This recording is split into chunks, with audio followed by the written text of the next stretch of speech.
ബംഗ്ലാദേശിൽ നിന്നുള്ള കുടിയേറ്റക്കാരുടെ അനധികൃത വരവിൽ നടപടിയുമായി തിരുവനന്തപുരം കോർപ്പറേഷൻ. രാജ്യസുരക്ഷയടക്കം ബാധിക്കുന്ന പശ്ചാത്തലത്തിൽ പരിശോധന ശക്തമാക്കുമെന്ന് Thiruvananthapuram mayor advocate V Rajesh പറഞ്ഞു. ലേബർ കോൺട്രാക്ടർമാരുടെ യോഗം വിളിക്കാനും തീരുമാനിച്ചിട്ടുണ്ട്. ലേബർ ക്യാമ്പുകളിൽ പരിശോധന നടത്തുന്നതോടൊപ്പം അതിഥി തൊഴിലാളികൾ എന്ന പേരിൽ ബംഗ്ലാദേശികൾ കടന്നുകയറിയോ എന്ന് പരിശോധിക്കുമെന്നും മേയർ അറിയിച്ചു.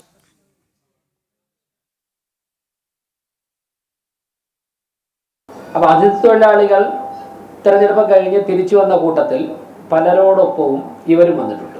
അത് നമ്മുടെ നാടിൻ്റെ സുരക്ഷയെ ബാധിക്കും, ആരോഗ്യ ഘടനയെ ബാധിക്കും. അപ്പോൾ അക്കാര്യങ്ങളിൽ കോർപ്പറേഷൻ്റെ ശക്തമായ നിരീക്ഷണവും ഇടപെടലും ഉണ്ടാവും. കോർപ്പറേഷന് ഇടപെടേണ്ട മേഖലകളിലൊക്കെ തന്നെ ഞങ്ങൾ വളരെ ശക്തമായി ഇക്കാര്യങ്ങൾ ഇടപെടും. അതിൻ്റെ അടിസ്ഥാനത്തിൽ ലേബർമാരെ സപ്ലൈ ചെയ്യുന്ന ലേബർ കോൺട്രാക്ടർമാരുണ്ട്. ലേബർ കോൺട്രാക്ടർമാരുടെ യോഗം വിളിക്കും. ലേബർ കോൺട്രാക്ടർമാർ സൂക്ഷിക്കേണ്ട രേഖകൾ, ആ രേഖകൾ ഞങ്ങൾ പരിശോധിക്കും. അതോടൊപ്പം തന്നെ ലേബർ ക്യാമ്പുകളിൽ പരിശോധന ശക്തമാക്കും. അവിടെ പരിശോധിക്കേണ്ട രേഖകൾ, പോലീസ് ക്ലിയറൻസ് സർട്ടിഫിക്കറ്റ് ഉൾപ്പെടെയുള്ള കാര്യങ്ങൾ കോർപ്പറേഷന് പരിശോധിക്കാൻ അവകാശവും അധികാരവുമുള്ള എല്ലാ കാര്യങ്ങളും ഞങ്ങൾ ശക്തമായ പരിശോധന നടത്തും.